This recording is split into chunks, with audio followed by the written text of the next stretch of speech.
HMPA Church presents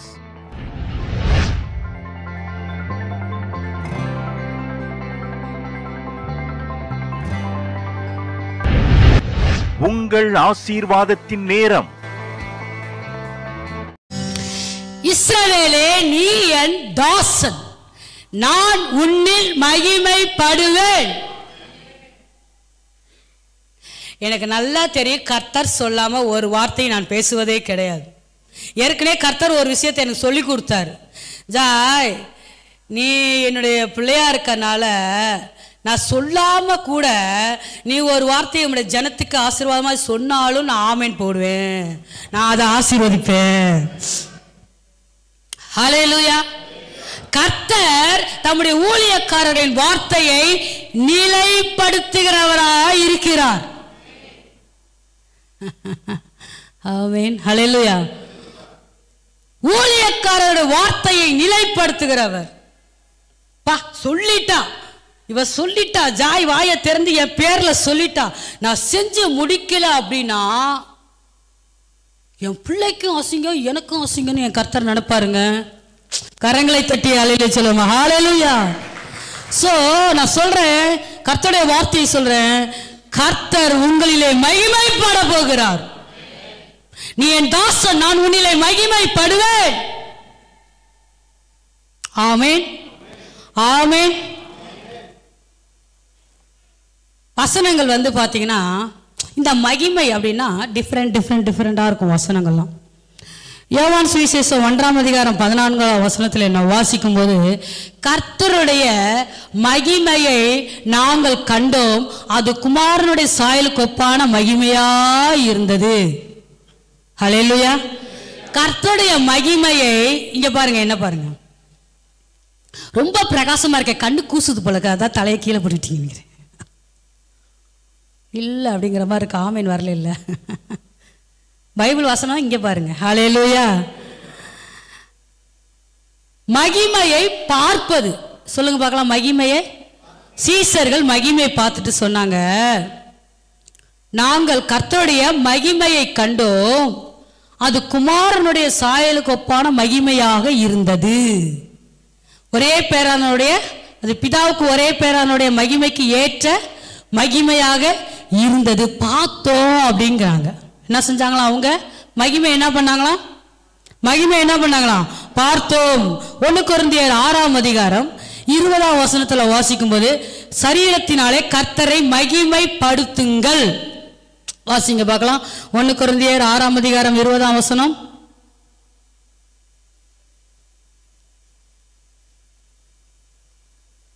கிரயத்துக்கு கொல்லப்பட்டீர்களே, தேவனுக்கு உடையவைகளாகிய உங்கள் சரீரத்தினாலும் உங்கள் ஆவியினாலும் தேவனை மகிமைப்படுத்துங்கள்.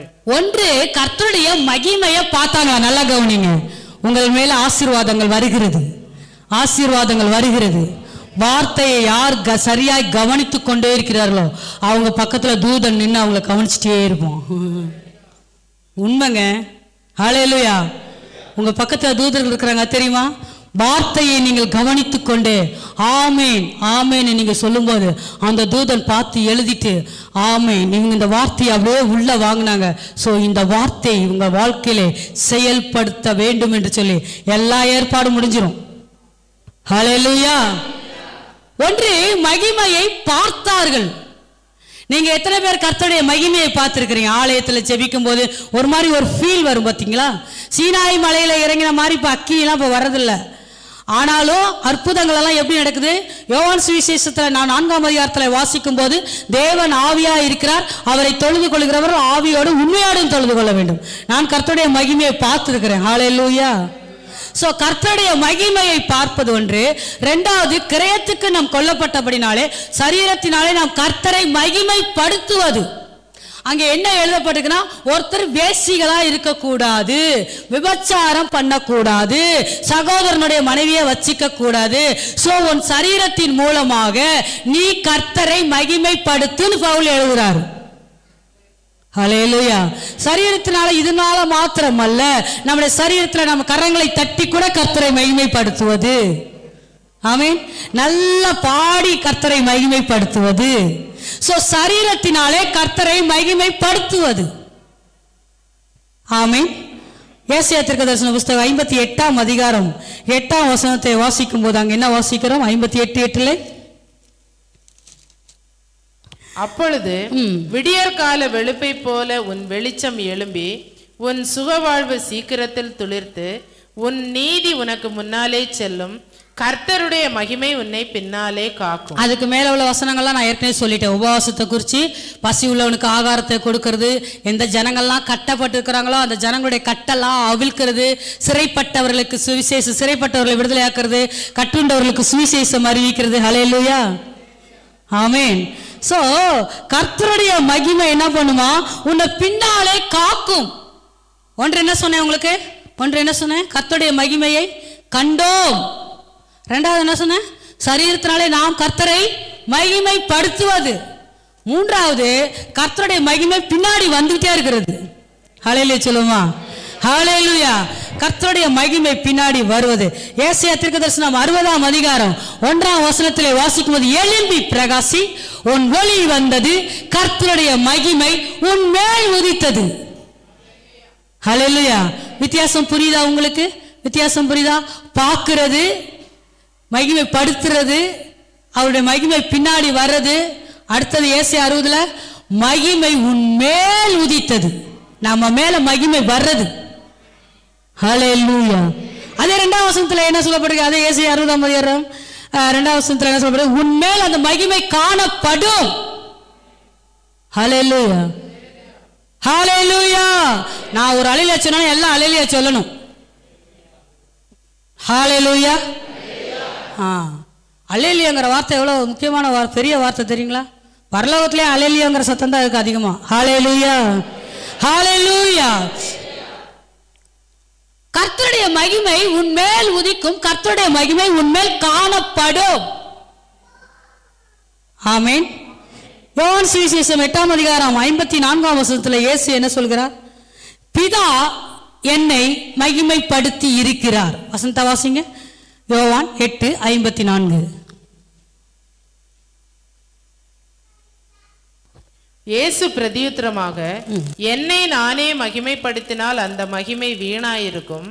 என் பிதா என்னை மகிமைப்படுத்துகிறவர், அவரை உங்கள் தேவன் என்று நீங்கள் சொல்லுகிறீர்கள். என்னை நானே மகிமைப்படுத்தினால் அந்த மகிமை வீணாயிருக்கும், என் பிதா என்னை மகிமைப்படுத்துகிறவராய் இருக்கிறார். இது ஒருத்தர் வந்து மகிமைனா என்ன தெரியுங்களா? ஒரு மேன்மை, உயர்வு, கர்த்தருடைய ஒரு பிரசன்னம். ஹல்லேலூயா. சோ என்ன நானே மகிமைப்படுத்துறதை விட பிதா என்னை மகிமைப்படுத்துகிறார். ஹல்லேலூயா, ஹல்லேலூயா. முன்னாலே போகுது மகிமை, பின்னாலே வருகிறது மகிமை. மகிமையை பார்க்கிறோம், மகிமைப்படுத்துகிறோம். இயேசு சொல்லுகிறார், நான் என்ன நானே மகிமைப்படுத்துகிறது இல்ல, பிதாதான் என்ன மகிமைப்படுத்துகிறார். நானும் என் பிதாவும் ஒன்றா இருக்கிறோமா, அதனால நான் என்ன சொன்னாலும் என் பிதா என் மூலமா என்ன பண்றாரு? என்னை மகிமைப்படுத்துகிறார். ஒருத்தர் செத்து போயிட்டான், ஒரு விதவ அம்மா எழுதி வருது, நான் என்ன பண்ணேன்? கையை தொட்டு பாடையை தொட்டேன், அவன் உயிரோட வாலிபனை எழுந்துருனோட உயிரோட எழுந்திரிச்சிட்டான். எப்படி? பிதா என்னை மகிமைப்படுத்தினார் அந்த இடத்துல. ஹல்லேலூயா, ஹல்லேலூயா. சோ தேவனே இயேசுவை மகிமைப்படுத்தினாராம். ஒருத்தர் மகிமைப்படுத்துறது, மேன்மைப்படுத்துறது, உயர்த்தி பிடிக்கிறது, ஹானர் பண்றது. ஹல்லேலூயா. அடுத்தது வாசிக்கிறோம் யோவான் சுவிசேஷத்துல 17ஆம் அதிகாரம் 5ஆம் வசனத்தை வாசிக்கும் போது 17:5 அதே வசனம். அவர் ஒரு ஜெபம் பண்றார் பாருங்க. பிதாவே, உலகம் உண்டாகிறதற்கு முன்னே உம்மிடத்தில் எனக்கு உண்டாயிருந்த மகிமையினாலே இப்பொழுது நீர் என்னை உம்மிடத்திலே மகிமைப்படுத்தும். இது ரொம்ப ஒரு அற்புதமான ஜெபங்க. நல்லா கவனிங்க, இந்த வசனத்தை எல்லாரும் பாருங்க. இது ரொம்ப அற்புதமான ஜெபம். உலகம் உண்டாகிறதுக்கு முன்னே உம்மிடத்தில் எனக்கு உண்டாயிருந்த மகிமையினால் இப்பொழுது நீர் என்னை உம்மிடத்தில் மகிமைப்படுத்தும். அவர் மகிமையா தான் இருக்கிறார். இயேசு வந்து மகிமையா தான் இருக்கிறார். ஆனாலும் இயேசு வந்து ஜெபிக்கிறாரு, என்னை நீர் மகிமைப்படுத்தும். ஹல்லேலூயா, ஹல்லேலூயா. ஏசாயா தீர்க்கதரிசன புத்தகம் 9ஆம் அதிகாரம் மறுபடியும் அந்த வாக்குத்தத்தத்தை வாசிப்போம். அவர் என்னை நோக்கி, நீ என் தாசன் இஸ்ரவேலே, நான் உன்னில் மகிமைப்படுவேன் என்றார். அவர் என்னை நோக்கி, நீ என் தாசன் இஸ்ரவேலே, நான் உன்னில் மகிமைப்படுவேன். நான் உன்னில் மகிமைப்படுவேன். மகிமை இதுவரைக்கும் உங்கள் பின்னாலே உங்களை பாதுகாத்து கொண்டு வந்தது. ஹல்லேலூயா. உங்க கண்ணுக்கு அது தெரியல, ஆனால் உண்மை என்ன தெரியுங்களா? உங்க பின்னாடி கர்த்தருடைய மகிமை வந்தது. எப்படா புடிச்சு எதுக்குள்ளடா சிக்க வச்சு போட்டு அமுக்கலான பிசாசு வரும்போது கர்த்தரை விட்டுருவாரா? உங்களை விட்டுருவாரா அவ்வளவு சீக்கிரத்துல? ஹல்லேலூயா. உங்களையும் என்னையும் கொண்டுதான் அவருடைய ராஜ்யத்தை கட்ட வேண்டும். எல்லாத்தையும் அப்படியே பிசாசுக்குள்ள கொடுத்துட்டு என்ன பரலோகம் நான் எம்டியா உட்காந்துருக்குமா? சொல்லுங்க பார்க்கலாம். பரலோகத்துல ஜனங்க அதிகமா இருந்தா கர்த்தருக்கு மேன்மையா, நரகத்துல ஜனங்க அதிகமா இருந்தா கர்த்தருக்கு மேன்மையா? சொல்லுங்க. ஓட்டு எலெக்ஷன் முடிஞ்சிருக்குல்ல, வரும் ரிசல்ட்ல. நம்முடைய கர்த்தருடைய ராஜ்யத்தில் ஜனங்கள் அதிகமா இருந்தாதான் அவருக்கு மேன்மை. ஹல்லேலூயா. அவன் சொல்லுவான், எல்லாம் நிறைய ஊழியக்காரங்க பேசுவாங்க, நான் யோசிப்பேன், நான் அப்படியே கூட்டம் கூட்டமா நரகத்தில் போறாங்க. கூட்டம் கூட்டமான பாதாளத்துக்கு போன ஆவிக்கே என் கர்த்தர் பிரசங்கம் செய்வார் என்று சொன்னால், உயிரோடு கூட இருக்கிற நம்மளை கர்த்தர் ரட்சிக்க மாட்டாரா? நோவா காலத்தில் கீழ்ப்படியாமல் போன ஆவிகள் மீது நம்முடைய கர்த்தருக்கு அக்கறை இருக்கும் என்று சொன்னால், இன்றைக்கு ஆலயத்துக்குள்ளே அவருடைய ரத்தத்தினாலே கழுவப்பட்டு நீதிமான்களாக்கப்பட்டு அவருடைய ஆலயத்துக்குள்ளே வந்து நாம் உட்கார்ந்து இருக்கிறோமே, நம்ம மேல கர்த்தருக்கு அக்கறை இருக்குமா இருக்காதாங்க? ஹல்லேலூயா. யோனா தீர்க்கதரிசி ரொம்ப ஜம்பாவானா, அவரு என்ன பண்ணாரு தெரியல. இந்த கர்த்தரை நம்பவே முடியாது, இந்த கர்த்தரை நம்பி தீர்க்க தரிசனமே சொல்லக்கூடாது அப்படின்ட்டு என்ன பண்ணிட்டாரு அவரு? என்ன பண்ணாருங்க அவரு? நினிவேக்கு போகாம தர்சீசுக்கு ஓடி போயிட்டாரு. அங்கேயும் போயிட்டு திருட்டு வேலை பாருங்க. வேற வழி இல்லை, தீர்க்கதரிசிகளா பயந்து பயந்து சாக வேண்டியதா இருக்குது.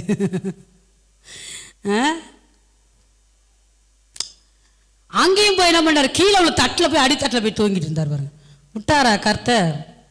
சரி, எப்படியோ கர்த்தர் ஒரு மீனை வச்சாரு, எல்லாம் என்னாச்சு, எல்லாம் போய் ரைட்டு நினிவேல போய் பிரசங்கம் பண்ணிட்டு 40 நாளைக்குள்ள இந்த பட்டணம் அழிஞ்சிரும்னு பிரசங்கம் பண்ணிட்டு போய் என்ன பண்ணிட்டு இருக்காரு? ஸோ ஒரு செடிக்கு கர்த்தரே அந்த செடியை வளர வச்சாராம் அந்த நேரத்தில். அது ஒரு ரொம்ப இவனை பார்ப்போன்னு. பட்டயம் உங்களையும் குத்தும் என்னையும் குத்தும். ஹல்லேலூயா. நான் என்ன மைண்ட் செட்டில் போய் ஊழியம் செஞ்சுட்டு வந்தேங்கிறது நமக்கு இருக்குதுல்ல. கர்த்தரே வளர வச்சோன்னே இந்த வெயிலில் ஓரமாக போய் ஊருக்கு வெளியில் அந்த மரத்து நிழலில் உட்காந்துக்கிட்டு இந்த ஜனத்துக்கு என்ன நடக்குதுன்னு பார்க்கலான்னு உட்காந்துருந்தார். கர்த்தர் சொல்கிற வார்த்தை அந்த இடத்துல ரொம்ப அருமையாக இருக்கும் பாருங்க. முசுக்கு அந்த செடி வந்து ஒரு பூச்சி வரும், அதை அரிச்சு போட்டுரும். எரிச்சலாக இருக்குமா யோனாவுக்கு. நான் இருக்கிறத விட சாகலான்னு சொல்றான் பாருங்க அந்த இடத்துல. ஹல்லேலூயா. அப்பதான் கர்த்தர் கேட்கிறார், நீயா அப்ப விதை விதைச்ச நிழல் தர்றதுக்கு? நீயா விதை விதைச்ச? நீயா தண்ணி ஊத்துன? இந்த செடியை நீயா வளர வச்ச? நீ செய்யாத ஒண்ணுக்கே உனக்கு இவ்வளோ அக்கறை இருக்கும்னா இதை குறிச்சே நீ மனசு அழிச்சு போனா, வலது கைக்கும் இடது கைக்கும் வித்தியாசம் தெரியாத இந்த ஜனங்களுக்காக நான் பரிதபிக்க மாட்டேனா? காரங்களை தட்டி அலையிலே சொல்லுங்க பார்க்கலாம். உங்களுக்கு ஒண்ணுமே தெரியாம இருக்கலாம், பைபிள் படிக்க தெரியாம இருக்கலாம், சரியா ஜெபிக்காம இருக்கலாம், ஆனா கர்த்தர் உங்க மேல அக்கறையா இருக்கிறார். இயேசு தம்முடைய ஜீவனை கொடுப்பதற்கு முன்பதாகவே இந்த சம்பவம் நடந்துருச்சு. அவ்வளவு அன்புள்ளவரா பிதா. ஹல்லேலூயா. பிதா அவ்வளோ அன்பு, ஒரே பேரான குமாரனையே நமக்கு கொடுத்துட்டாரு. ஒண்ணுமே எதையுமே கர்த்தருக்காக விட்டு கொடுக்க மாட்டேங்கிறாங்க சில பேர். ஆச்சரியமா இருக்குது, பயங்கர ஆச்சரியமா இருக்குது. கர்த்தருக்காக, கர்த்தருடைய ஊழியத்துக்காக ஒரு சின்ன சின்ன விஷயங்கள்லாம் கூட விட்டு கொடுக்காதவங்களை பார்த்தோன்னே அப்படியே ஷாக்கிங்காக இருக்கு எனக்கு. பரவாயில்ல, கர்த்தர் எப்படிலாம் உங்களை சரி பண்ணணுமோ அப்பெல்லாம் சரி பண்ணுவார். ஹல்லேலூயா. ஏன்னா நீங்க கர்த்தருக்கு தேவை. எங்கிட்டு ஓடுற வரைக்கும் ஓடு. எல்லாம் பண்ண பிடிப்பேன் ஒரு நாளைக்கு. ஹல்லேலூயா, ஹல்லேலூயா. ஸோ வலது கைக்கும் இடது கைக்கும் வித்தியாசம் தெரியாது பாருங்க. ஒரே பேரான குமாரனை அவர் நமக்கு தந்தருளார் என்று வாசிக்கிறோம். அவ்வளோ அன்பு, அவ்வளோ அன்பு பிதாவுக்கு நம்ம மேல. ஒருத்தரையா ரிஜெக்ட் பண்ணிக்கிட்டே போறாருன்னு வைங்களேன். இஸ்ரவேலே நீ என் தாசன், நான் உன்னில் மகிமைப்படுவேன் அப்படின்னு கர்த்தர் சொல்லியிருக்கிறார். அதுக்கு தகுதியா இங்க யாருமே இல்லைன்னு வச்சுக்கோங்களேன். யாருமே இல்லை. சரி, யாருமே இல்லை, யாருமே இல்லைன்னு நான் இந்த பிரசங்கத்தை இன்னைக்கு பண்ணக்கூடாதுன்னா ஆண்டவர் சொன்னாரு, போய் பண்ணுனாரு. ஹல்லேலூயா. யாருமே இல்லை, யாருமே இல்லை, யாருமே இல்லை, யாருமே இல்லைன்னு ஒருத்தரையா கர்த்தர் ரிஜெக்ட் பண்ணிக்கிட்டே போனா அவருடைய ராஜ்யத்தை என்னதான் வச்சு கட்டுறதா இருக்கிறாராம். நீங்க எங்க ஓடினாலும் எப்படி ஓடினாலும் கர்த்தர் உங்க மூலமா மகிமைப்படுவார்,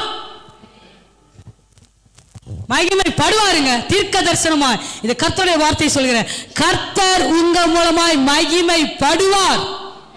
இதுவரைக்கும் மகிமை உங்க பின்னாடி வந்தது, இதுவரைக்கும் மகிமை உங்க முன்னாடி உங்களை காத்தது, இதுவரைக்கும் கர்த்தருடைய மகிமையை நீங்க பார்த்தீங்க, இதுவரைக்கும் கர்த்தரை நீங்க மகிமைப்படுத்தினீங்க. இனிமே கர்த்தர் உங்க மூலமாய் மகிமைப்பட போகிறார். எனக்கு ரொம்ப ஆச்சரியமான ஒரு விஷயத்த நான் யோசிச்சிட்டே இருந்தேன்.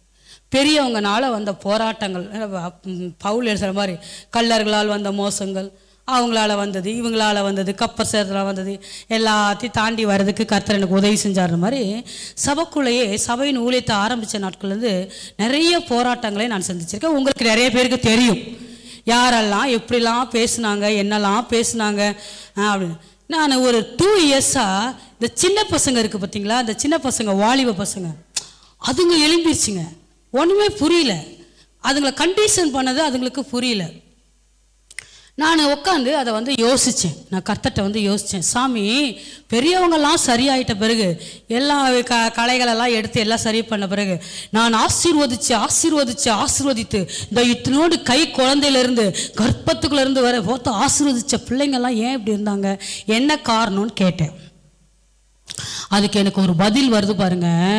சின்னவன் 1000 சிறியவன் பலத்த சாதியாய் மாறுவான், உன் பிள்ளைகள் எல்லாரும் தீர்க்க தரிசனம் சொல்வார்கள் என்று சொன்னேன் அல்லவா. அதனால பிள்ளைங்க பக்கம் போயிருக்கான் சாத்தான். ஹல்லேலூயா. உன் பிள்ளைகள் எல்லாரும், வாலிப பிள்ளைகள் எல்லாரும் ஒரு தீர்க்கதரிசிகளாய் இருப்பார்கள், அவர்களெல்லாம் எழும்பி பிரகாசிப்பார்கள் என்று வாக்கு கொடுத்திருக்கிறேன் அல்லவா. அப்போ பிள்ளைங்க மைண்டை போட்டு நான் இனிமேல் கூப்பிட முடியல பார்த்தீங்களா. எல்லாம் ஜபத்துக்கு வா, எல்லாம் உட்காரு, ஆவியில் நிறைஞ்சியா, நீ ஜெபம் பண்ணியா, ஒழுங்கா பைபிள் வச்சியா, அந்நிய பாஷை பேசுறியா, இங்கே வா 7 நாளைக்கு எல்லாம் சாயந்தரம் ஆனால் வந்து உட்காரணும், இங்கே வா. சாயந்தரம் வர முடியலையா, பிடிச்சி இழுத்து உட்கார வைக்கிற அந்த தன்மை என்னை விட்டு போயிருக்குதுங்க. கர்த்தர் பேசுறார், ஜாய் உன் பிள்ளைகள் எல்லாரும் தீர்க்கதரிசிகளாக இருப்பார்கள். பிள்ளைங்களாம் ஒரு அலையிலே சொல்லு பார்க்கலாம், நல்லா அலையிலேயே சொல்லு. கர்த்தர் ஒரு முறை எனக்கு காண்பிக்கிறாருங்க. நான் ஆஸ்திரேலியா போகிறதுக்கு முன்னாடி இதை சொல்லிட்டேன் நான் உங்களுக்கு. கர்த்தர் எனக்கு காண்பிக்கிறாரு, ஜாய் சபைக்குள்ள பிள்ளைங்களை இப்படி நிப்பாட்டு. நான் சொன்னல உங்களுக்கு, எல்லாருமே போய் கையை வைனார். ஹல்லேலூயா. ஆயிப்போச்சு 6 மாசமா கையை வைக்க முடியல. ஹல்லேலூயா. இதோட ஒரு பெரிய விஷயத்தை ஒன்று சொல்லட்டா, பேர் சொல்லி சொல்லிடலாமா. நம்ம சந்திரன் பிரதர் குறித்து கர்த்தர் பேசுகிறார். எப்போ ஆஸ்திரேலியா போகிறதுக்கு முன்னாடி இந்த பிள்ளைங்களெல்லாம் குறித்து பேசும்போது ஆண்டவர்கிட்ட உட்காந்துருக்கும்போது அப்படியே ஆண்டவர் பேசிட்டே இருப்பார். நான் சபையை குறித்து அடைக்கும் போது சந்திரன் பிரதரை குறித்து கர்த்தர் உங்களை குறித்து எழுந்திரிச்சு நில்லுங்க பிரதர், அவரை குறித்து கர்த்தர் பேசுகிறாரு. எனக்கு என்ன ஆண்டவர் இவர் சபையில் இப்படியே உட்காந்துருக்கிறாரு, ஒரு இது என்ன சுவாமி அப்படின்னு நினச்சிட்டே இருப்பேன். கர்த்தர் சொல்கிறாரு, நான் அவரை ஊழியத்தில் பயன்படுத்துவேன்னு சொல்லியிருக்கிறார். நீ பார்க்குற பிரகாரமாய் நான் பார்க்கவில்லை, நீ அவர் உட்கார்ந்துருக்கிற ஸ்டைலு, அவர் எப்படி உட்கார்ந்துருக்கிறார் நீ பார்த்துட்டு இருக்கிற, ஆனால் நான் வேற விதமாக பார்க்குறேன். அவரை நீ ஆசீர்வதிக்க வேண்டும், நான் ஊழியத்தில் அவரை கொண்டு மகிமைப்படுவேன் என்று கர்த்தர் சொல்லியிருக்கிறார். நான் சபையார் எல்லாருக்கும் முன்பதாக இந்த கர்த்தருடைய வார்த்தையை நான் தைரியமாய் சொல்லுகிறேன். மனுஷன் முகத்தை பார்ப்பான், கர்த்தரோ இருதயத்தை பார்க்கிற கர்த்தரா இருக்கிறார். அதான் சாத்தான் அப்படியே என்ன பண்றான், ஏதாவது ஒரு டிஸ்டர்பா கொடுத்துட்டே இருக்கிறான். இன்னைக்கு எல்லாரும் எல்லா கரங்களை நீட்டுங்க பார்க்கலாம். வல்லமையா எழும்பி பிரகாசிக்கக்கூடிய வாலிபர்கள் இங்கே இருக்கிறார்கள். அதுல கரெக்டா பேர் சொன்னது நம்ம சந்திரன் பிரதர் தான். எல்லாரும் ஹல்லேலூயா. இயேசுவின் நாமத்தினால எல்லாம் ஆசீர்வதிங்க பார்க்கலாம். ரீபாலா ஹருதுரி பிராத்தோர் ஏசப்பா நீர் சொன்ன வார்த்தையை ஆண்டவரே அநேக மாதங்கள் கடந்து போனாலும் இன்றைக்கு நான் சபை நடுவிலே ஆண்டவரே இதை நான் அறிவித்திருக்க இயேசுவின் நாமத்தினாலே அவரை ஆசீர்வதிக்கிறேன் சுவாமி. நீர் எப்படி அவரை பயன்படுத்த விரும்புகிறீரோ அப்படியே அவரை பயன்படுத்துவீராக. அவருக்கு விரோதமாய் செயல்படுகிற எல்லா வானமண்டலத்தின் பொல்லாத ஆவிகளின் சேனைகளை இயேசுவின் நாமத்தால் முறியடிக்கிறேன். உட்காருங்க பிரதர். ஹல்லேலூயா. கர்த்தர் நல்லவராயிருக்கிறார். இஸ்ரவேலே நீ என் தாசன், நான் உன்னில் மகிமைப்படுவேன். யோனா மாறி ஓடோடி போய் அவர் டிக்கெட்டை எடுத்தாரா, கள்ள டிக்கெட் எடுத்தார், என்ன பண்ணாருன்னு தெரியல, டிக்கெட் எடுத்திருப்பாரு. ஒளிஞ்சாலும் கர்த்தர் விட மாட்டார். ஹல்லேலூயா. கர்த்தருக்கு நீங்க ரொம்ப முக்கியமானவங்க. மகிமைப்படுவார். நீ என் தாசன், உன்னிலே நான் மகிமைப்படுவேன். அருமையான வாலிப பிள்ளைகளே, நான் சொல்றேன் கேளுங்க, கர்த்தர் உங்க மூலமாய் மகிமைப்படுவார். சூழ்நிலைய பார்க்காத, சூறாவளிய பார்க்காத, உன் அருகில் இருக்கும் இயேசுவை நீ பார். 2 பேர் கூட வராங்க.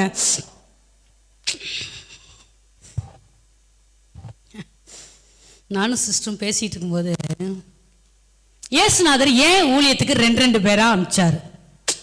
3 பேரா அனுப்பிச்சிருக்கலாம்ல, 4 பேரா அனுப்பிச்சிருக்கலாம்ல. ஏன் 2 பேரா அனுப்பிச்சாரு? 2 பேர் போனா ஒழுங்கா பேசிக்கிட்டு போகலாம். 3 பேர் போனா ஒன்று இந்த பக்கம் இவள்கிட்ட பேசுறதா, இவ ஒன்று கேட்குறா, இங்கே பதில் சொல்றதுக்குள்ள இவ ஒரு பிரச்சனை இருக்கும் பார்த்துறீங்களா? 3 பேர் சேர்ந்து ஒரு காரியம். அப்போ ஏசுனார் 2 பேர்னா ஜாலியாக பேசிட்டு போகலாம். கூட ஒரு ஆள் இருந்தாக்க இந்த 2 ஏதாவது 1 2 நல்லா எக்ஸ்ட்ரா நல்லா ஃபிட்டாக இருக்கும். கொஞ்சம் கஷ்டமாக இருக்கும். நம்ம இவகிட்ட பேசிட்டு இவகிட்ட பேசாமல் போனால் நல்லா இருக்காது. ஹல்லேலூயா. அப்படி தானே? உண்மை தானே? ஆமேன். ஹல்லேலூயா.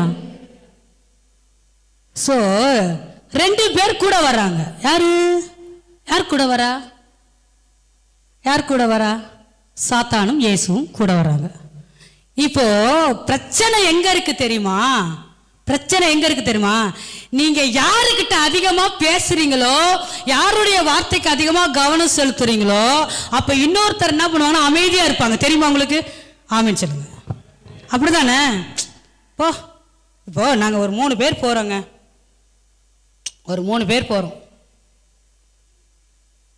இப்போ எடுத்துக்கலாமே, இப்போ சிஸ்டரும் மெர்லினும் பேசிட்டே வராங்க. அவங்க நல்ல ஃப்ரெண்டு. நம்ம ஒதுக்குவோம் அப்படின்ட்டு பேசிட்டே வர்றாங்கன்னு வைங்களேன். நான் கூட வந்துட்டே இருக்கிறேன். அவங்களே இப்போ சரி பாஸ்டர்மாவாச்சே இவங்க கோச்சுக்குவாங்களே அப்படின்ட்டு இப்போ என்கிட்ட பேசும்போது இன்னொரு நபர் என்ன நினைப்பாங்க? அமைதியாக வருவாங்க, கேட்டுக்கிட்டே வருவாங்க.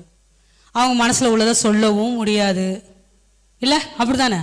புரிஞ்சவங்க ஒரு அழிலையா சொல்லுங்க பார்க்கலாம். அதெல்லாம் புரியாமல் இருக்குமா? இதே மாதிரி தான் உங்களுடைய வாழ்க்கையில் நடக்கிற சம்பவங்கள் என்ன தெரியுமா? சாத்தானும் இயேசுவும் கூட வந்துட்டே இருக்கிறாங்க. என்ன விஷயம்னா, இவன் எப்படி உங்களை போட்டு கவுக்கலான்னு வர்றான். கர்த்தர் எப்படி நம்மளை பிடிச்சி அழகாக நமக்குள்ளே வச்சு அப்படியே மகிமைப்படுத்தலான்ட்டு வந்துக்கிட்டு இருக்கிறாரு. ஆனால் 2 பேரும் பேசும்போது எந்த வார்த்தைக்கு நாம் செவி கொடுக்கிறோமோ இன்னொருத்தர் அமைதியாக இருப்பாங்க. அது தெரியுமா உங்களுக்கு?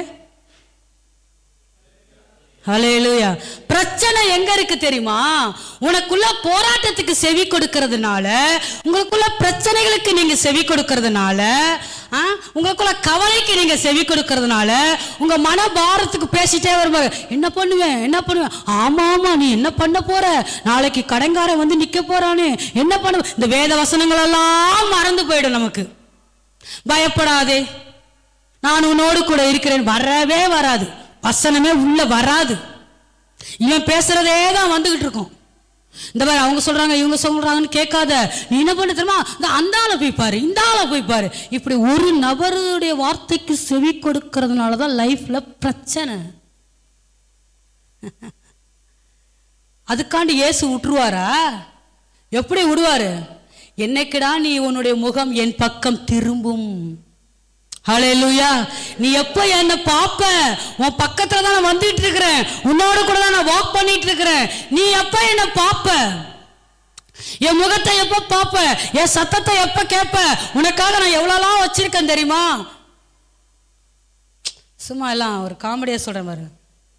அவள்கிட்ட ஒண்ணுமே இல்லை, ஆனா நான் நிறைய ஃபாரின் சாக்லேட்டா வச்சிருக்கிறேன்.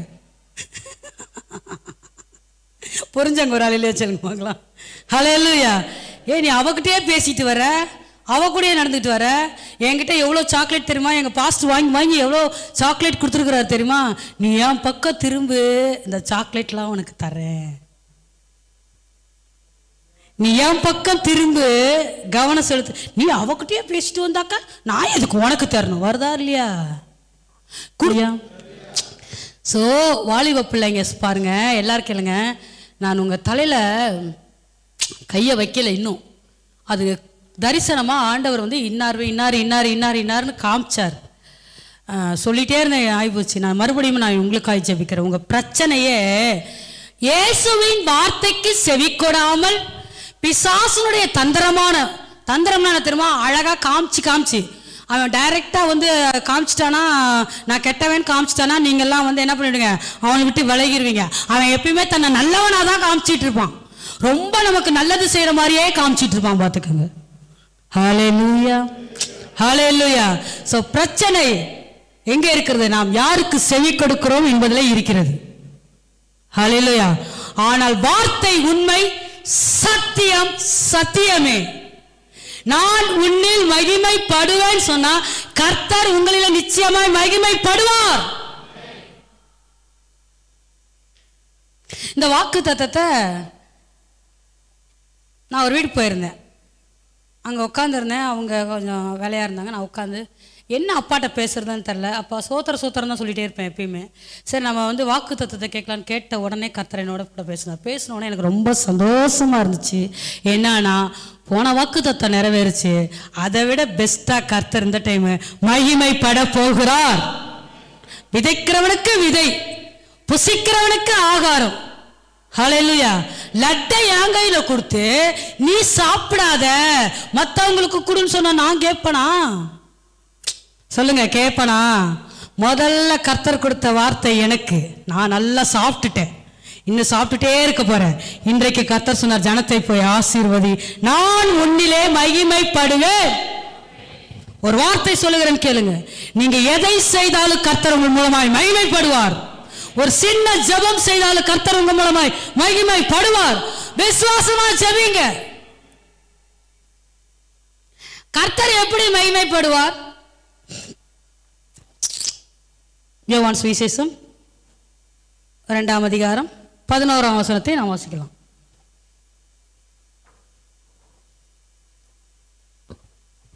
இவ்விதமாக இயேசு இந்த முதலாம் அற்புதத்தை கலிலேயாவில் உள்ள கானா ஊரிலே செய்து தம்முடைய மகிமையை வெளிப்படுத்தினார். கரங்களை தட்டி கர்த்தரை ஸ்தோத்திரம் பண்ணுவோமா? இல்ல கரங்களை.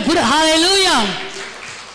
இவ்விதமாக இயேசு இந்த முதலாம் அற்புதத்தை கலிலேயாவில் உள்ள கானா ஊரிலே செய்து தம்முடைய மகிமையை வெளிப்படுத்தினார். உங்க மூலமாய் கர்த்தர் மகிமை வெளிப்பட போகிறது. எப்படி நீங்க கர்த்தருடைய மகிமையை வெளிப்படுத்த போறீங்க தெரியுமா? அற்புதங்கள் நடக்கும், அற்புதங்கள் நடக்கும். உங்கள் வாழ்க்கையில அற்புதங்கள் நடக்கும், உங்கள் வாழ்க்கையில அற்புதங்கள் நடக்கும். உங்க வாழ்க்கையில அற்புதம்னா நீங்க புரிஞ்சுக்கணும். அதாவது உங்க வாழ்க்கையில பண தேவைகள் சந்திக்கப்பட்டது ஒரு அற்புதம், அதை சொல்ல வரல, அதெல்லாம் ஆட்டோமேட்டிக்கா வரும். ஆனா உங்களை கொண்டு மற்ற இடத்துல அற்புதம் நடக்க போறீங்களா, அதுதாங்க கர்த்தர் உங்களை கொண்டு செய்ய போறாரு. கரங்களை தட்டி ஹல்லேலூயா, நல்ல உற்சாகமா ஹல்லேலூயா. நீங்க எப்பேற்பட்ட ஆளா இருந்தாலும் சரி, இது வரைக்கும் உங்களுக்கு ஒண்ணுமே தெரியாம இருந்தாலும் சரி, உங்களுக்கு ஜெபிக்கவே தெரியலனா கூட நீங்க கவலையே படாதீங்க. யாராவது ஒருத்தர் வந்து சிஸ்டர் எனக்காக ஜெபம் பண்ணுங்க, பிரதர் எனக்காக ஜெபம் பண்ணும்போது வாங்க எங்க சர்ச்சுக்கு கூட்டு போறேன், எங்க பாஸ்டர்மா ஜெபம் பண்ணுவாங்கன்னு சொல்லக்கூடாது. ஹல்லேலூயா. நீங்கள் ஜெபித்தால், நான் சொல்றேங்க, இயேசுவின் நாமத்தால கர்த்தர் கொடுத்த இந்த வார்த்தை தீர்க்க தரிசனமாய் சொல்லுகிறேன், உங்கள் வாழ்க்கையில நிறைவேறுகிறது, நிறைவேறுகிறது, நிறைவேறுகிறது, நிறைவேறுகிறது, நிறைவேறுகிறது, நிறைவேறுகிறது. வருகிறது. கர்த்தருடைய வல்லமை, கர்த்தருடைய மகிமை, கர்த்தருடைய மகிமை இப்பொழுதே இப்பொழுதே இப்பொழுதே கர்த்தருடைய மகிமை உங்கள் மேல் வருகிறது. கர்த்தருடைய மகிமை உங்கள் மேல் வருகிறது. ஒரிபாரா ஷார துரிவீர தரபா, கர்த்தருடைய மகிமை உங்கள் மேல் வருகிறது. கர்த்தருடைய மகிமை உங்கள் மேல் வருகிறது. கர்த்தர் உங்களை தொடுகிறார். கர்த்தர் உங்களை ஆசீர்வதிக்கிறார். உங்களை நீங்களே தாழ்வா நினைச்சுக்க கூடாது. நீங்க சாதாரணமான ஆளு கிடையாதுங்க. சொல்லட்டா, தண்ணீர் திராட்சை ரசமாய் மாறும் நீங்கள் செபித்தால். இப்ப திராட்சை ரசம் இல்ல. யூதர்களுடைய வழக்கத்தின்படி அன்னைக்கு திராட்சை ரசம். நான் சொல்றேன், கல்யாண வீட்டுல சாப்பாடு பந்தி, சாப்பாடு காலியாக போதுன்னா சாப்பாடே இல்லையா அப்படின்னு வராதிங்க. அங்க ஜோம் பண்ணுங்க, பிரியாணி வளர்ந்துரும். அட நடக்குங்க. கர்த்தருடைய வார்த்தை வந்துருச்சுல, நான் உன்னில் மகிமைப்படுவேன், நான் உன்னில் மகிமைப்படுவேன், நான் உன்னில் மகிமைப்படுவேன். சொல்லுங்க பார்க்கலாம். கர்த்தர் என் மூலமாய் மகிமைப்பட போகிறார். கர்த்தர் என் மூலமாய் மகிமைப்பட போகிறார். எல்லா கரங்களை உயர்த்தி சொல்லுங்க. கர்த்தர், கர்த்தர் என் மூலமாய், என் மூலமாய், என் மூலமாய், என் மூலமாய். வெந்ததை சாப்பிட்டு விதி வந்தால் சாவது என் வாழ்க்கை அல்ல. நான் விசேஷ விதமாய் உருவாக்கப்பட்ட நபர். எத்தனையோ ஆயிரம் பேர் இன்னைக்கு என்ன பிரசங்கம் கேட்டுட்டு இருக்கிறாங்கன்னு தெரியாது. ஆனால் கர்த்தருடைய வார்த்தை இன்றைக்கு வருகிறது இல்லையா? இந்த வார்த்தை உங்களுக்காக கர்த்தர் கொடுத்தது. ஹல்லேலூயா. உங்கள் வாழ்க்கையிலே நடக்கும்.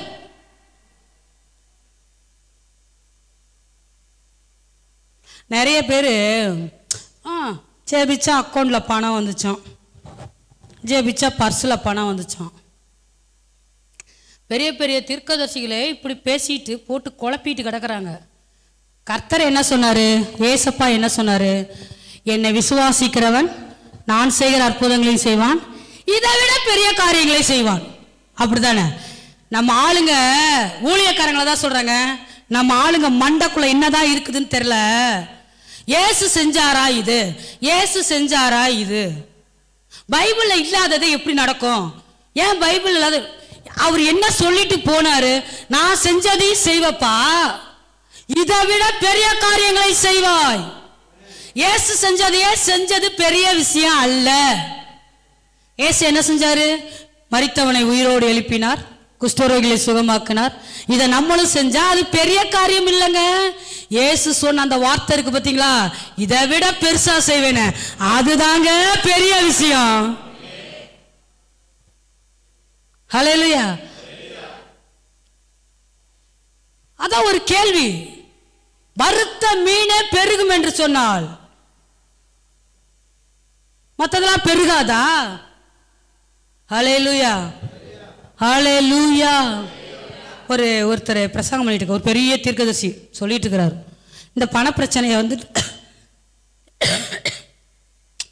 அப்படி எவனாவது பர்ஸை விட்டுட்டு போனா கூட அதை கண்டுபிடிச்சி அந்த சமர் நபர்கிட்ட சேர்க்கணும்.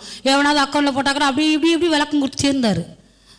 அப்படியே கொடுத்துட்டே இருக்கும்போது, என்ன சாமி இவர் இப்படி பேசுறாரு, எதை நம்புறது அப்படியே யோசிச்சு நான் கத்தோலிக்க சமூகத்தில் உட்காந்துருக்கும்போது, இந்த பேதுரு வந்து கடலுக்கு போவார். போய் இயேசு சொல்லுவார், போ நீ வலைய போடு, மீன் மாட்டும், அந்த மீன் வாயை தர, அதில் ஒரு 2 காசு இருக்கும், அந்த காசு வந்து உனக்கு எனக்கு சேர்த்து நீ என்ன பண்ணிட்டு வரி கட்டிடுன்னு சொல்லி அனுப்பிச்சார். பரலோகத்தில் என்ன பணம் அச்சடிச்சு கொடுக்குறாங்களா, எவன் வீட்டு பணம் என்ன ஏதுன்னு அந்த ஊழியக்கார் பேசிட்டு இருந்தார். நான் உடனே இதை கர்த்தர் எனக்கு ஞாபகப்படுத்தி சொல்றாரு, அப்போ அந்த காசு மீன் வாய்த்துக்குள்ள அது எவன் வீட்டு காசு? இப்போ அவனை தேடி கண்டுபிடிச்சி கொண்டு போய் கொடுக்கணுமா இல்லையா சொல்லுங்க. அவர் சொல்றாரு, இதெல்லாம் தப்பு, இதெல்லாம் வந்து இதெல்லாம் பொய் சொல்ற. எல்லாரையும் கள்ள தீர்க்கதரிசி சொல்லிட்டே இருந்தா தீர்க்கதரிசிகள் எங்கதான்ப்பா எழும்புறது? எல்லா அற்புதத்தையும் குறை சொல்லிட்டே இருந்தா ஜனங்கள் எப்படி அற்புதம் செய்வது?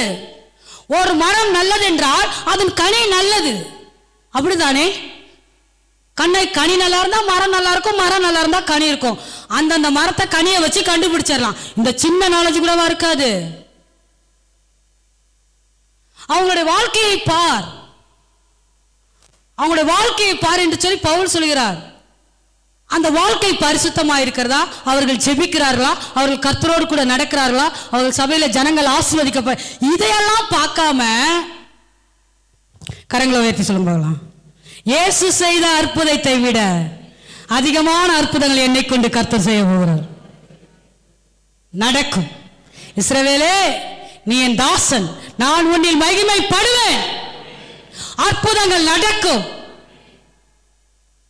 கர்த்தர் உங்களை கொண்டு பெரிய காரியங்களை செய்ய போகிறார். ஹல்லேலூயா, ஹல்லேலூயா. இயேசு செய்த எல்லா அற்புதங்களையும் கர்த்தர் உங்கள் மூலமாய் உங்கள் வாழ்க்கையில் அவர் நிறைவேற்றுகிறவராக இருக்கிறார். ஆமென், ஹல்லேலூயா. மீதியை நம்ம அடுத்த வாரம் பார்க்கலாம். அருமையான கர்த்தருடைய பிள்ளைகளே, கர்த்தர் சொல்லுகிறார், நீ என் தாசன், நீ என் தாசன், நீ என் தாசன், நீ என்னுடைய பிள்ளை. நீ என்கிட்ட சுத்தினாலும் இங்க வந்துதான் ஆகணும். நான் உன்னை விட மாட்டேன். நீ என்னுடைய மகன், நான் உன்னை விட மாட்டேன். உன்னை கொண்டுதான்ப்பா நான் காரியத்தை செஞ்சு முடிக்கணும். இன்றையிலிருந்து நீங்க எல்லாருக்கும் தைரியமா எல்லாரும் எழுந்து நிற்கலாமா? ஹல்லேலூயா. கர்த்தர் நல்லவர். ரீபஹருதர பௌஷகாரத்தர். நீ என் தாசன், நான் உன்னில் மகிமைப்படுவேன், நான் உன்னில் மகிமைப்படுவேன், நான் உன்னில் மகிமைப்படுவேன். எல்லாரும் சொல்லுங்க, கர்த்தர் என் மூலமாய் மகிமைப்பட போகிறார். என் வார்த்தையை நான் தீவிரமாய் நிறைவேற்றுகிறேன். கர்த்தருடைய ஆவியானவர் சொல்லுகிறார், என் வார்த்தையை நான் தீவிரமாய் நிறைவேற்றுகிறேன், என் வார்த்தையை தீவிரமாய் நிறைவேற்றுகிறேன். இது எழுப்புதலின் காலமுங்க, இது எழுப்புதலின் காலம். நேற்று தினத்தில் பரிசுத்த ஆவியானவர் என்னோடு கூட பேசிக் கொண்டிருந்தார். இது எழுப்புதலின் காலம். எழுப்புதல் பாருங்க. ஜனங்க கூட்டம் கூட்டமாய் இந்த ஊழியத்தில் போய் தான் நான் பார்த்தேன். ஆனா சீக்கிரம் ஒரு நாள் வரப்போகுது. கர்த்தர் பெரிய காரியங்களை அசைக்க பண்ண போகிறார். பூமியை எப்படி அசைச்சார வானத்தை நான் இன்னொரு முறை அசைப்பேன்கிற வார்த்தையின்படி கர்த்தர் பெரிய காரியங்களை நம்முடைய வாழ்க்கையில செய்ய போகிறார். நீங்க செய்கிற ஊழியங்களை உற்சாகமாய் செய்யுங்கள். யாருக்கு ஜெபித்தாலும் உற்சாகமாய் ஜெபியுங்கள். கர்த்தர் உங்கள் மூலமாய் மகிமைப்பட போகிறார். உற்சாகமா செய்யுங்க. சின்னதோ பெருசோ எப்படி இருந்தாலும் சரி. யாராவது கவலையா இருக்கிறாங்கன்னு ஒருத்தவங்க உங்கள்கிட்ட சொன்னா, நான் உங்களுக்காக ஜெபிக்கட்டுமான்னு தைரியமா கேளுங்க. நீங்க ஜெபிங்க, கர்த்தர் அந்த ஜெபத்தை ஹானர் பண்ணுவார். ஏன்னா கர்த்தர் சொல்லிட்டாரு, நீ என் தாசன், நான் உன்னில் மகிமைப்படுவேன். ஆண்டவரே, உடைய ஜனத்தை உடைய கரத்துல ஒப்பு கொடுக்கிற சுவாமி. கரங்களை உயர்த்துவோமா? என்னை நான் ஒப்பு கொடுக்கிறேன். எல்லாம் சொல்லுங்க, என்னை ஒப்பு கொடுக்கிறேன், என்னை ஒப்பு கொடுக்கிறேன். எல்லா தேவைகளும் சந்திக்கப்படும். அநித்தியமான காரியத்துக்காக நித்தியமான காரியங்களை விட்டுடாதீங்க. அழிந்து போற ஒரு காரியத்துக்காக மெய்யான மகிமையை விட்டுடாதீங்க. ஹல்லேலூயா, ஹல்லேலூயா. தேவரே, என்னுடைய பிள்ளைகளை நான் ஆசீர்வதிக்கிறேன், வாழ்த்துகிறேன். ஆமென், ஆமென்.